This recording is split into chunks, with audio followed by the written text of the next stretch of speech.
नमस्कार, आप देख रहे हैं खबर उत्तर प्रदेश और मैं आपके साथ प्रियंका राजपूत।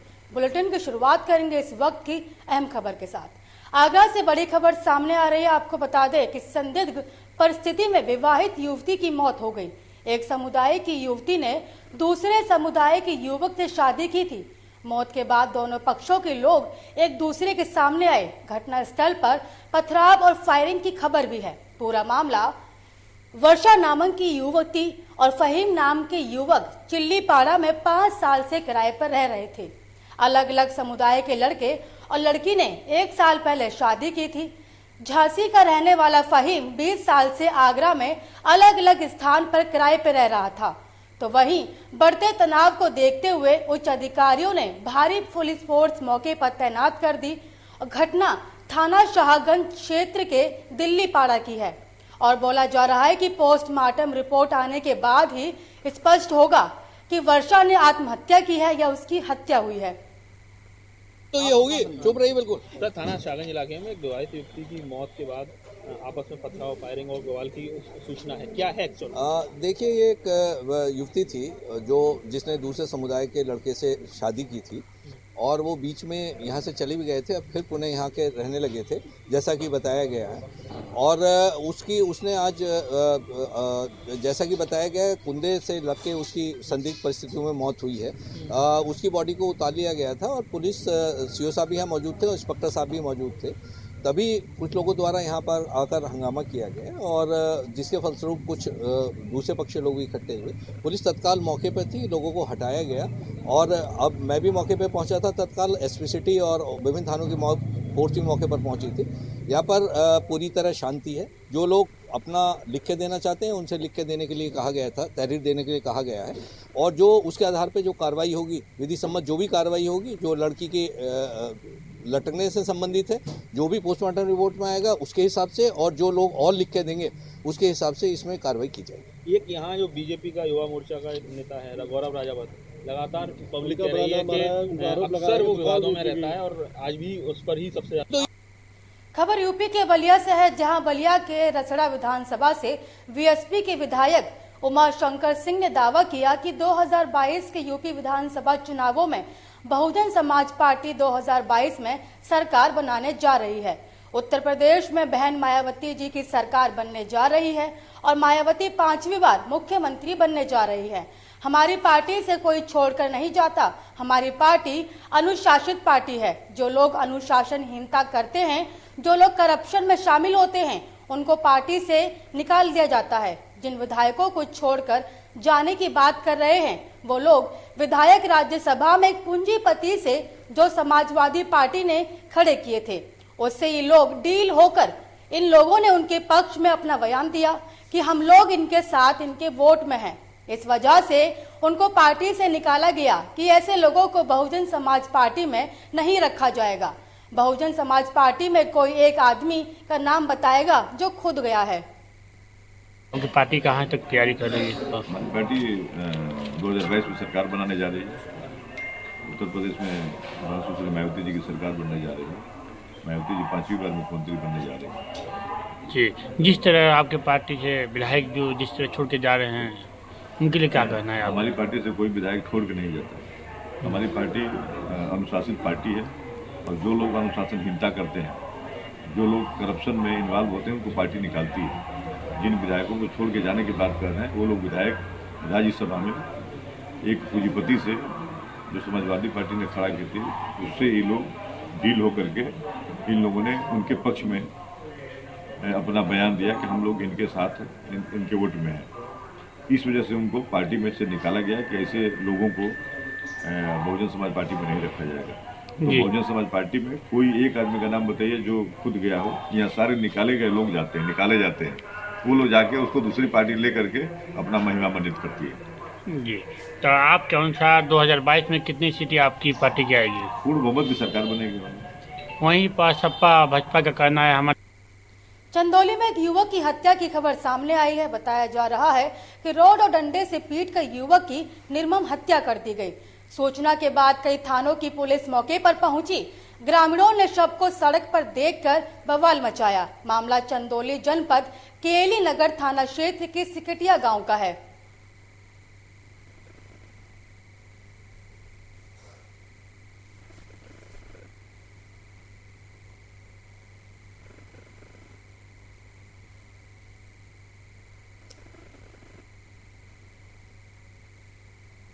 फिरोजाबाद में दो चाट वालों ने जमकर मारपीट की। दोनों चाट वालों में जमकर मारपीट हुई तो वहीं लोग तमाशबीन बने देखते रहे।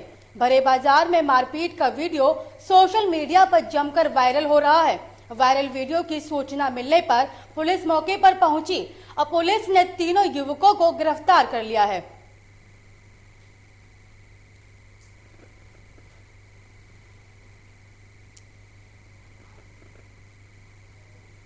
जौनपुर में बेखौफ बदमाशों ने धावा बोलकर किराना व्यापारी से लूट की घटना को अंजाम दिया। वारदात को अंजाम देते समय एक बदमाश ने दुकानदार के सीने पर पिस्टल तान दी। पूरी घटना दुकान में लगे सीसीटीवी कैमरे में कैद हो गई। बताया जा रहा है कि एक किराना की दुकान में मुंह पर मास्क लगाए हुए बेखौफ बदमाशों ने धावा बोलकर हथियार के बल पर जमकर लूटपाट की। सूचना मिलते ही पुलिस मौके पर पहुंचकर सीसीटीवी फुटेज के जरिए बदमाशों तक पहुंचने का प्रयास कर रही है। आपको बता दें कि एक किराना दुकान पर मास्क पहनकर बदमाशों ने धावा बोला तो वहीं पर ये सारी घटना सीसीटीवी कैमरे में कैद हो गई है। बताया जा रहा है कि किराना की दुकान पर कुछ बदमाश आए थे और जहां पर किराना दुकानदार के सीने पर हथियार तानकर जमकर लूटपाट की। और बताया जा रहा है कि पुलिस ने मौके पर पहुंचकर सीसीटीवी फुटेज को खंगाला है और सीसीटीवी फुटेज के जरिए बदमाशों के पहुंचने तक का प्रयास किया जा रहा है।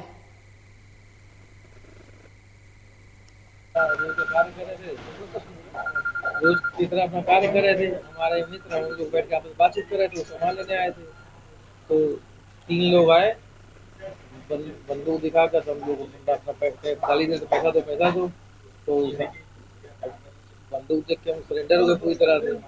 तो वो पैसा से लूटे, हमारे मित्र की चैन खींच ली है, गाली देते हुए पैसा से। ये हमारा नौकर है, हमारे यहाँ काम करता है, ये स्टाफ उसको ढकेल के अंदर ले गए थे। उसके बाद हमारे मित्र की चैन छूट गई, पैसा वैसा लेके अपना निकल गए। कैश इना नहीं था, लेकिन 3-4 लाख रुपए या 4 लाख 40-50 हजार रुपए से ज्यादा था नहीं। जो रात हमारे मित्र का था वो 50 ग्राम से ज्यादा की चैन थी। बात करेंगे लखनऊ की। लखनऊ से इस वक्त की बड़ी और अहम जानकारी सामने आई है। बताया जा रहा है कि लखनऊ में देर रात फिर गोलीबारी की घटना सामने आई। बताया जा रहा है कि बाजार खाला थाना क्षेत्र में फायरिंग हुई थी और इस वक्त की बड़ी और अहम जानकारी आपको लखनऊ से दिखा रहे हैं, जहां देर रात गोलीबारी की खबर सामने आई और ये पूरा मामला बाजार खाला थाना क्षेत्र में फायरिंग की गई। शिवम नामक युवक के पैर में गोली लगी है तो वहीं घायल को ट्रॉमा सेंटर में भर्ती कराया गया। तो बताया जा रहा है कि नशे की हालत में आपसी रंजिश में गोली चलाई गई थी तो वहीं इमरान उर्फ बाबू ने शिवम पर गोली चलाई। पूरी घटना थाना बाजार खाला की कोयला मंडी के पास का है। लखनऊ से इस वक्त की बड़ी खबर सामने आ रही है। आपको बता दें कि तेजी से फैल रहा जीका वायरस।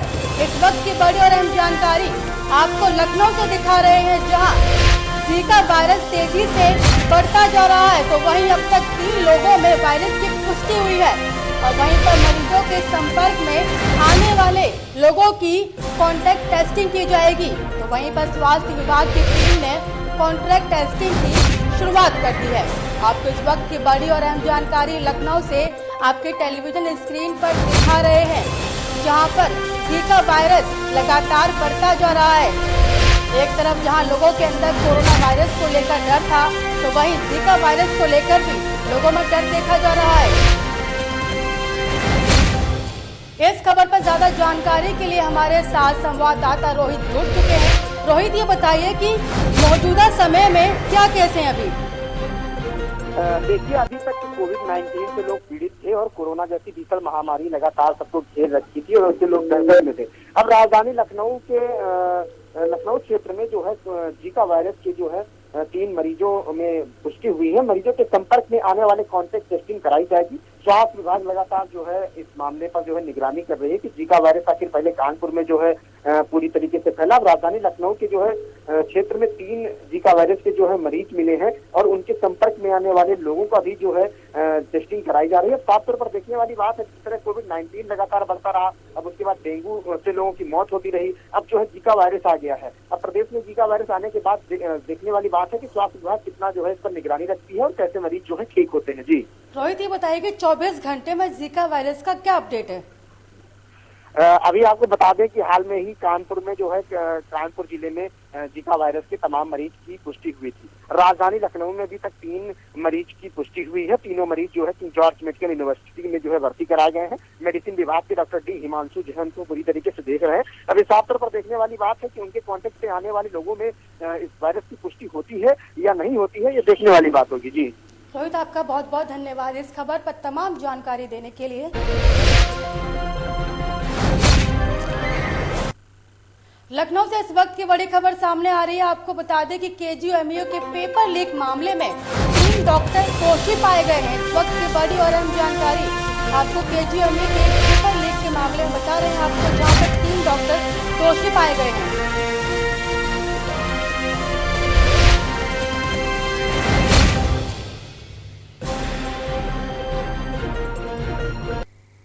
लखनऊ से एक बार फिर से बड़ी खबर सामने आ रही है। आपको बता दें कि 3 दिनों के लखनऊ दौरे पर रक्षा मंत्री राजनाथ सिंह हैं। इस वक्त की बड़ी और अहम जानकारी आपको लखनऊ से दिखा रहे हैं। रक्षा मंत्री राजनाथ सिंह 3 दिन के दौरे पर हैं।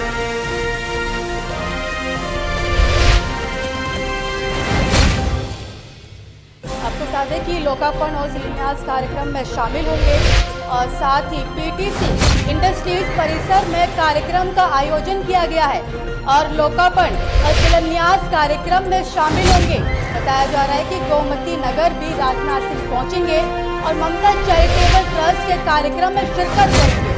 इस वक्त की बड़ी और अहम जानकारी आपको लखनऊ से दिखा रहे हैं, जब 3 दिन के दौरे पर राजनाथ सिंह हैं और ममता चैरिटेबल ट्रस्ट के कार्यक्रम में शिरकत करेंगे, तो वहीं सेंट जोसेफ स्कूल की नई शाखा का उद्घाटन भी करेंगे। आपको इस वक्त की बड़ी और अहम जानकारी लखनऊ से दिखा रहे हैं।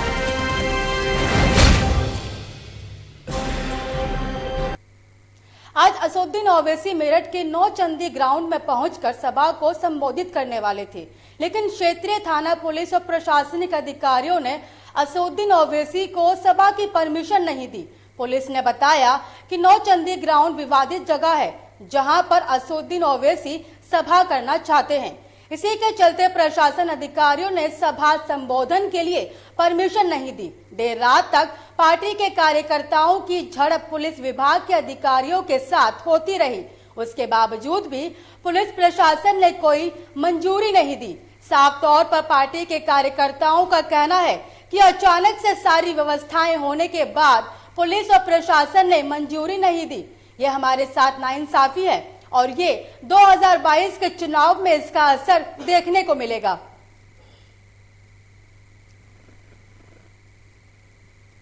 प्रतापगढ़ में सपा के मंच पर पिटाई के मामले में पूर्व मंत्री शिवाकांत ओझा और उनके बेटे पूर्व प्रमुख पुरांशु ओझा और अशोक मिश्र समेत 50 अज्ञात के खिलाफ मुकदमा दर्ज कर लिया गया है। सपा नेता ब्रिजेश यादव की तहरीर पर रानीगंज थाने में मुकदमा दर्ज हुआ है, तो वहीं रानीगंज विधानसभा में संविधान बचाओ भाजपा भगाओ कार्यक्रम के मंच पर पूर्व मंत्री आर.के. चौधरी के सामने पूर्व विधायक श्याम अली, ब्रिजेश यादव समेत कई नेताओं की जमकर पिटाई हुई थी और टिकट की दावेदारी के चलते ये मारपीट देखी गई। अभी हमारे विधानसभा के महासचिव, हमारे छोटे भाई जिनको मैं बहुत उनसे प्यार करता हूं, पप्पू मिश्रा जी कहीं खड़े हैं, उन्होंने एक शिकायत किया कि जिलानी साहब ने मेरा हक ले लिया। साथियों, मैं एक बात बड़ी गंभीर बात कहना चाहता हूं। ये जो हमारे सांस्कृतिक कोष के साथी हैं, आप पैसे के लालच में ऐसी बात मत बोला करो। अभी विधानसभा का टिकट किसी को घोषित नहीं हुआ। अभी हमारे शिवशंकर सरोज जी भाषण देते गए, मैंने कहा कि आपने प्रत्याशी की घोषणा कर दिया क्या भाई? दमदम से आकर के शिवशंकर सरोज जी, मैं कहना चाहूंगा अपने बड़े भाई ओझा जी से, हम और ओझा जी दोनों लोग 7 विधायक हुए। मैं इनको बड़ा मानता हूँ, बड़ा इसलिए मानता हूँ कि मैं संस्कारिक हूँ, मैंने संस्कार सीखा है। ये हमसे उम्र में बड़े हैं इसलिए मैं इनको बड़ा मानता हूँ।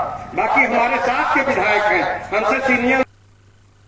ललितपुर के बानपुर में दिल को झकझोर देने वाली खबर सामने आई है। आपको बता दें कि 3 साल पहले सुबह 4 बजे घटना हुई थी और आपको बता दें कि बेरहम पिता ने पहले बच्चियों के सर पर सोते समय हथौड़े से घातक प्रहार किए, फिर पेट्रोल डालकर बच्चियों और कमरे में आग लगा दी। वहीं दूसरी ओर घर के कमरे से आग की लपटें उठते देख ग्रामवासी घटना स्थल की ओर दौड़े और ग्रामवासियों ने कमरे में जाकर देखा तो कमरे में छिदामी की 3 बच्चियां अंजनी, रद्दो और पुत्तो बुरी तरह से झुलसी हुई थीं। ग्रामवासियों के सहयोग से कमरे में लगी आग को बुझाया गया और बच्चियों को कमरे से बाहर निकालकर सूचना दी गई, जिस पर पुलिस कर्मियों ने एम्बुलेंस से बच्चियों को इलाज के लिए सीएससी मेहरोनी भिजवाया, जहां उन्हें जिला अस्पताल भेज दिया गया। तो वहीं चिकित्सकों ने तीनों लड़कियों को मृत घोषित कर दिया था। तो वहीं हत्यारोपी पिता को गिरफ्तार करने के बाद पुलिस ने अदालत में चार्जशीट पेश की थी। इस खबर पर ज्यादा जानकारी के लिए हमारे साथ संवाददाता राहुल जुड़ चुके हैं। राहुल, ये बताइए कि एक पिता ने अपनी 3 बच्चियों की निर्मम तरीके से हत्या कर दी, क्या वजह थी इसकी?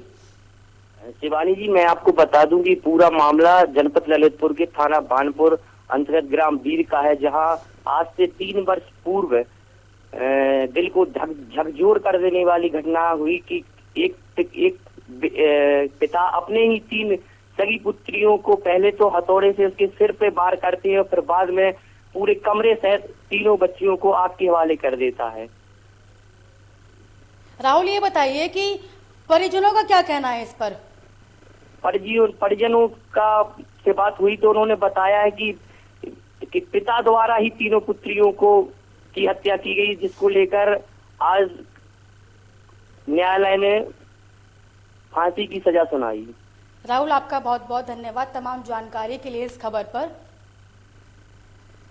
हत्या की थी, सिर कुचल के उनको हत्या की पहले और उसके बाद उन तीनों बच्चियों को पेट्रोल डाल के आग के हवाले कर दिया था, जो मुकदमा वर्ष 13/11/18 का है और उसमें न्यायालय ने आज मृत्युदंड की सजा सुनाई है। उसने कोई टिप्पणी नहीं की, उसने मुलजिम ने ये कहा है कि मैं निर्दोष हूँ, इतना ही कहा था। जज साहब ने जघन्य से जघन्यतम अपराध मानते हुए रेयरेस्ट एंड रेयर की श्रेणी को मानते हुए इसमें मृत्युदंड की सजा दी है, क्योंकि उक्त अपराधी जो है छिदामी और चुद्दू, वो अपनी तीनों जो पुत्रियां हैं उसकी, जिन्हें भारतीय संस्कृति में देवी का। आगरा से इस वक्त की बड़ी खबर सामने आ रही है। आपको बता दें कि आरडी शुक्ला हॉस्पिटल के स्टाफ की दबंगई देखी गई है। इस वक्त की बड़ी और अहम जानकारी आपको आगरा से दिखा रहे हैं, जहां आरडी शुक्ला हॉस्पिटल के स्टाफ की दबंगई देखी गई। तो वहीं हॉस्पिटल के बाहर तीमारदारों को बेल्टों से पीटा गया। महज 300 रुपए के लेन देन को लेकर ये पूरा विवाद हुआ था। आपको बता दें ये पूरा मामला थाना सदर क्षेत्र के शहीद नगर का है, जहां पर स्टाफ की दबंगई देखी गई और बताया जा रहा है कि महज 300 रुपए के लेन देन के लिए पूरा विवाद हुआ था। ये इस खबर पर ज्यादा जानकारी के लिए हमारे साथ जुड़ चुके हैं संवाददाता मोहसिन खान। मोहसिन खान, ये बताइए कि तीमारदारों को आखिर क्यों पीटा गया? मैम, मैं आपको बता दूं, आगरा शहर के अंदर दबंगों के हौसले बुलंद हैं, चाहे वो हॉस्पिटल का स्टाफ हो, चाहे अन्यथा कोई भी हो। आगरा शहर के अंदर पुलिस का खौफ दबंगों के दिलों में दूर दूर तक नजर नहीं आ रहा है। बताया जा रहा है कि तीमारदारों का आरोप है कि 300 रुपए के लेन देन के चक्कर में हॉस्पिटल के स्टाफ ने हमारे ऊपर बेल्टों से वार किया और सोशल मीडिया पर ये वीडियो इतना वायरल हो रहा है। देखा जा रहा है कि हॉस्पिटल का जो स्टाफ है, आरडी शुक्ला हॉस्पिटल के स्टाफ ने अपने दबंगाई दिखाते हुए अपने मरीज के तीमारदारों को बेल्टों से पीटा है। मोहसिन खान, ये बताइए कि अस्पताल प्रशासन की तरफ से क्या कार्रवाई देखी गई है? मैम, मैं आपको बता दूं, अभी तक अस्पताल प्रशासन के द्वारा कोई कार्रवाई नहीं की गई है, क्योंकि दबंगों के ऊपर कोई कार्रवाई नहीं की जाती है। दबंगों के ऊपर तो सिर्फ जब मामला कुछ ज्यादा गर्म हो जाता है तो कार्रवाई करने का सवाल उठता है, लेकिन उस मामले को ठंडा कर दिया जाता है, वो साठ गांठ कर ली जाती है और उस मामले पे जो राजीनामा करके कुछ पैसे दे दबा के उस मामले को रफा दफा कर दिया जाता है। मोहसिन खान, क्या इससे पहले भी कोई घटना सामने आई है ऐसी ही? हाँ मैम, मैं आपको बता दूं, आगरा शहर के अंदर इससे पहले भी कई घटना ऐसी सामने आई हैं, लेकिन उनके ऊपर अभी तो कोई कार्रवाई नहीं हुई है। काफी हॉस्पिटल है, हॉस्पिटल के द्वारा स्टाफ के द्वारा बदतमीजी की जाती है, तीमारदारों से एकलिक दिखाई जाती है, दबंगाई दिखाई जाती है और उनको अस्पताल से निकाल कर बाहर खड़ा कर दिया जाता है, लेकिन उनके खिलाफ कोई कार्रवाई नहीं की जाती है। अस्पतालों की बात की जाए तो अस्पताल के डॉक्टर जो है ऑनर है, सबसे पहले मरीज को मर रहा है जी रहा है उससे मतलब नहीं होता, वो सबसे पहले काउंटर पे 50,000, 1 लाख, 5 लाख रुपए जमा करवाते हैं, उसके बाद मरीज का इलाज करते हैं, चाहे मरीज की मृत्यु हो जाए, चाहे मरीज को कुछ भी हो जाए, उनको इस चीज को फर्क नहीं पड़ता। मोहसिन, प्रशासन की तरफ से कोई कार्रवाई ना होने के बाद भी, स्टाफ की दबंगी देखने के बाद भी कोई कार्रवाई नहीं देखी गई। और मोहसिन खान, आपका बहुत बहुत धन्यवाद इस खबर पर तमाम जानकारी के लिए।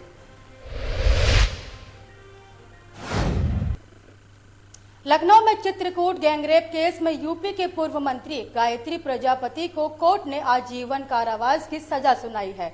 उन पर 2 लाख रुपए का जुर्माना लगाया है।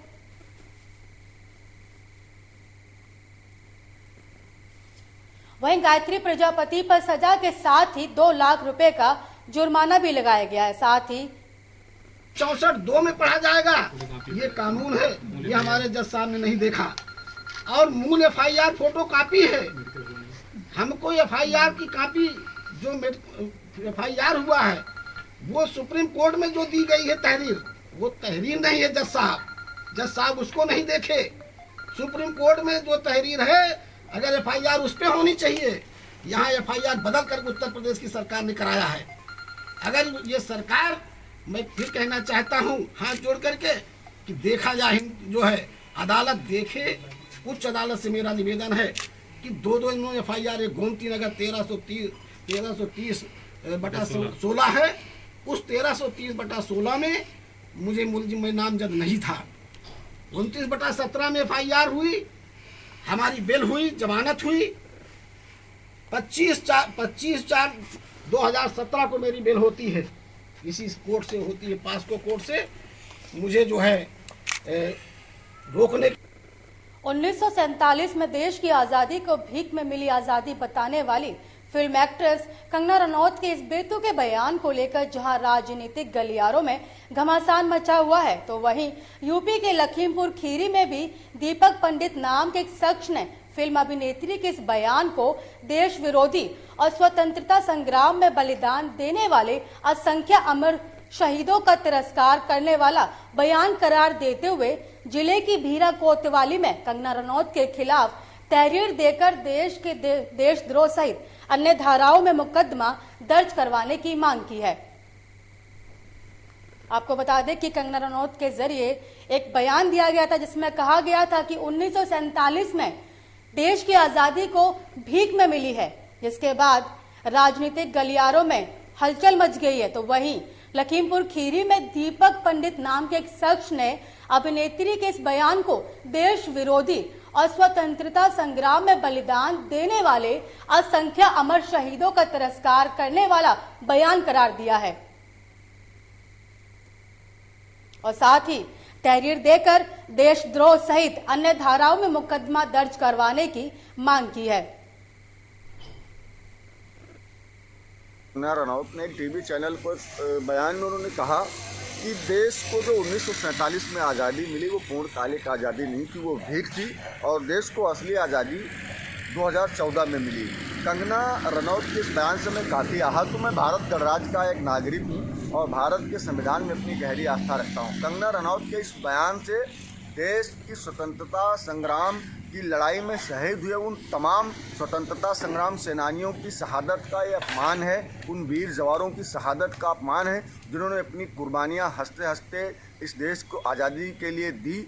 आज कंगना रनौत के ऊपर देशद्रोह का मुकदमा लिखवा।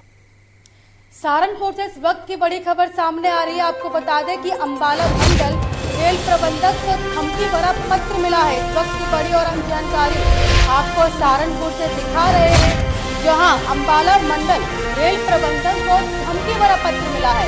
आतंकी संगठन ने डाक से धमकी भरा पत्र भेजा। साथ ही आपको बता दें कि हरियाणा, पंजाब, यूपी के 8 स्टेशनों को उड़ाने की धमकी भी मिली है और पत्र मिलने के बाद रेलवे अधिकारियों में हड़कंप मच गया है। इस वक्त की बड़ी और अहम जानकारी आपको सहारनपुर से दे रहे हैं, जहां धमकी भरा पत्र मिला है, तो वहीं अधिकारियों में पत्र मिलने के बाद हड़कंप मच गया।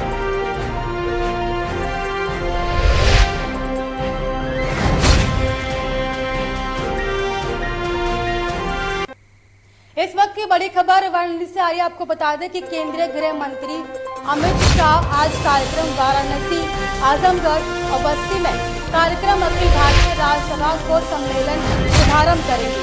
सुबह 10:30 बजे शुभारंभ करेंगे अमित शाह और वाराणसी के दीनदयाल हस्तकला संकुल में एक कार्यक्रम है।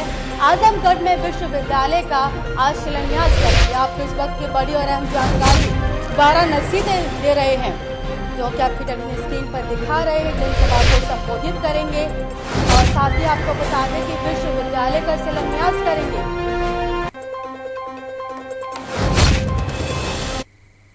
इस बुलेटिन में मुझे दीजिए इजाजत और देश की तमाम खबरों को देखने के लिए देखते रहिए लोकमंच न्यूज।